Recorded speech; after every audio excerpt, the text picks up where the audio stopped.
2026 தேர்தல்ல விஜய் அவர்களுடைய டிவிகே கட்சி ஜெயிக்க வாய்ப்பு இருக்கா? அது வந்து விஜய் அவர்களோட ஜாதகத்தை நான் முழுவதும் ஆராய்ஞ்சிட்டு விரைவில் அதுக்கு ஒரு வீடியோ போடுறேன். இப்ப வந்து நான் சொன்ன மாதிரி ராஜ கிரகங்கள் வந்து விஜய் ஜாதகத்துல வலுவா இருக்கணும். செவ்வாய் பகவான் அவர் ஜாதகத்துல கொஞ்சம் நீசமா இருக்காரு, நீசபங்க ராஜயோகத்துல இருக்காங்க. அதுக்காக நான் முழுவதும் ஆராய்ஞ்சு தனியா ஒரு வீடியோ போடுறேன். யாரெல்லாம் வந்து அரசியல்ல ஈடுபடலாம், யாராரு அரசியல்ல ஈடுபடுறாங்க, புதுசா ஜாயின் பண்றாங்கன்னா வந்து வெற்றி அடையலாம்? கண்டிப்பா ஜாதக அமைப்புல வந்து லக்னாதிபதி வந்து வலுவா இருக்கணும். ஒருத்தங்க இப்ப நம்ம அரசியல்ல ஈடுபடுறோம் அப்படின்னா நம்ம லக்னாதிபதி வலுவா இருந்தாதான் நம்ம ஒரு எந்த செயலையுமே ஜெயிக்க முடியும். அதே மாதிரி ராஜ கிரகங்கள் வலுவா இருக்கணும். ராஜ கிரகங்களான சூரியன், செவ்வாய், குரு, சனி இவங்கெல்லாம் வலுத்த நிலைமையில் உள்ள ஜாதகர்கள் தான் நம்ம அரசியல்ல ஈடுபட்டு ஜெயிக்க முடியும். அதே மாதிரி சரராசியில் உள்ள கிரகங்கள் வரிசையா திசை நடத்தணும்.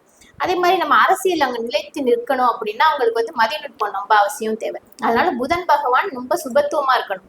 அதே மாதிரி ராகு பகவான், கலியுகத்தை ஆள்றவர் ராகு பகவான். ராகு தான் பிரம்மாண்டத்தை கொடுக்கக்கூடியவர். இப்ப நம்ம சாதாரண ஒரு சிறிய பொறுப்புல இருந்து ஒரு எம்எல்ஏ, எம்பி அது மாதிரி ஆகணும் அப்படின்னா ராகு பகவான் வந்து ஜாதகத்துல ராகு பகவானுக்கு இடம் கொடுத்தவர் வந்து ஆட்சியோ உச்சமோ ஆகி சுபத்துவம் ஆயிருக்கணும். அப்பதான் நம்ம ஒரு சிறிய பொறுப்புல இருந்து பிரம்மாண்டத்தை அடைய முடியும்.